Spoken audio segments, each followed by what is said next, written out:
Hey everyone, so I made an appearance on Smashbox TV a couple nights ago, and I was following Jay and Des Redding, and they were asked to give advice to any of the kids out there who were wanting to excel at disc golf, and they're both teachers, and they expressed the importance of education and going to school, and that you can play disc golf while you're in school, and having a backup plan, and all these things.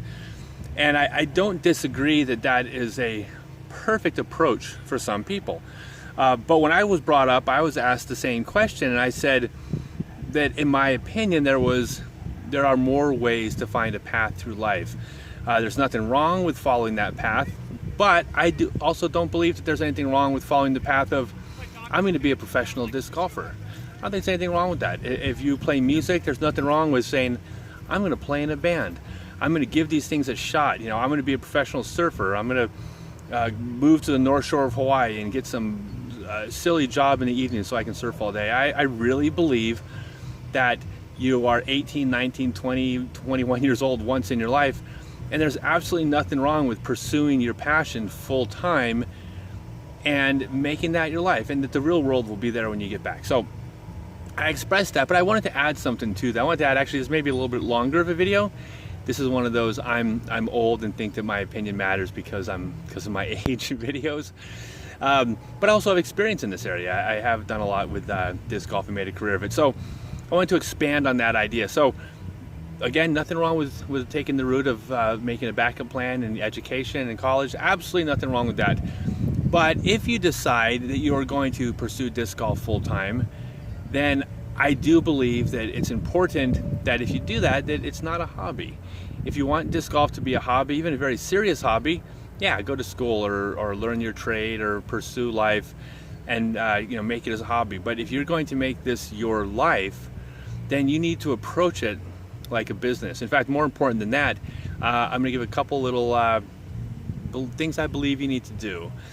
So the first thing you have to do, first and foremost, you have to recognize from day one that you are a brand. Okay, your name, your identity, you as a person is a brand, and your business is promoting your brand. Now, the first thing you do, first and foremost, let me get a little more out of the wind. First and foremost, you want to obviously excel at the game of disc golf. Now, that's important. So, yes, you want to train, yes, you want to work hard, but I think that's the easy part. Lots of players can do that. They go out, they putt for hours, they throw shots. So I'm not even going to talk about that. That's a whole other video about training and all that. But so most players have that part down.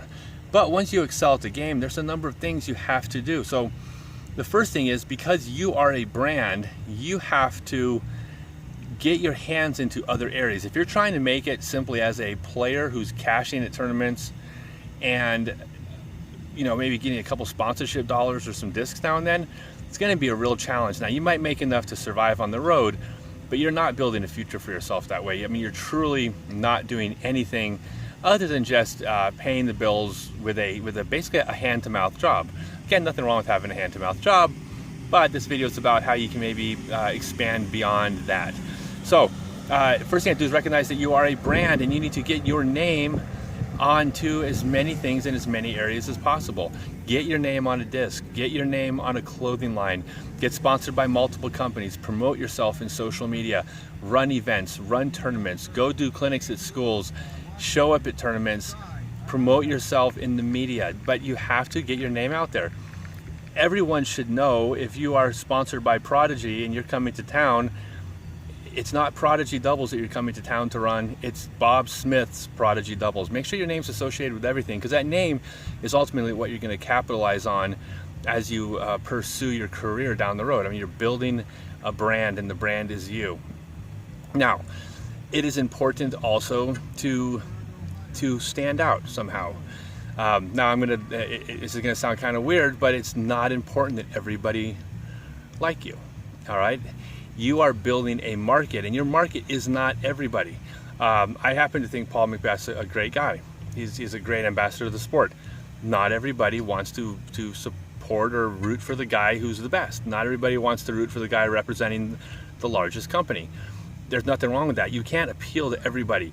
You find your niche and find your market, and then appeal to that market, and that means being an individual and standing out. It's not important that everybody like you. Now, at the same time, it is important that people don't dislike you. That might sound strange coming from me, because I know I have been a bit polarizing in the past, but this is very contrived. Everything has been about marketing, getting my name out there, and if you're outspoken, if you take a stand, if you have political views, expect people to take a side. Some people like you, some people won't. So I'm a little bit further into personally into making creating a market and audience of people who like me, and not worry about people who dislike me. But on a personal level, you can't make everybody like you. So go out there and stand out. If you're invisible, if you're just this quiet person, this nice, unassuming, person, you're not moving the meter for anybody. You're not moving the meter for your sponsor. You're not moving the meter unless you do something to stand out. Now, that could be by winning tournaments or setting world records, but if not, you got to stand out some other way. If you don't stand out, you don't move the meter. If you don't move the meter, you're not going to make money for anybody, including yourself. So, very important. Now, I say on a personal level, that's the case. Now, on a professional level, you do want everyone to like you. One of the things that, again, there are personal opinions about me, but you won't find a single tournament director in the world who will say that my coming to their event was a bad experience for them. You will not find a single pro who will say that golfing with me was a bad experience for them. On a professional level, I very much am not polarizing. On a professional level, I absolutely make my name as positive as possible. Still won't make everybody like me, but it's important professionally that people respect you as a professional. So you have a name, you have a brand, and now the idea is to go out there and promote your brand and work towards the future.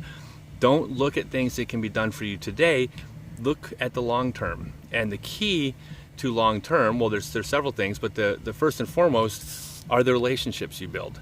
When you go out on tour, the relationships, every club president you talk to, every tournament director, every person you happen to golf with, you don't know who can help your career.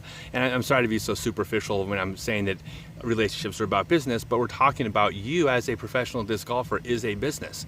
If this is your business and you approach it like a business, it's important that you look at relationships, many relationships in the business sense. And ultimately, what can these businesses or individuals do to further your business? Remember, you are a brand. This is your business. Thinking business all the time is important. And the key to that is building relationships. Relationships in disc golf are great because you will see people repeatedly. If you go back to the same town every year, you see people from that town. Players on tour and other companies, you will see them on a regular basis. These relationships are key. So don't hide off by yourself with your buddies. Build these relationships. Even if you're not as social as you think you should be, it's important that you do. Now, the most important relationships you're going to build are going to be the relationships with the sponsors and the companies that you are currently working with. If you, for example, I'm picking Innova, they're the biggest company as an example. I don't mean to speak for them, but suppose you want to work for Innova and you're a disc golfer, right? It would be a great job for a lot of players. Great company, big company.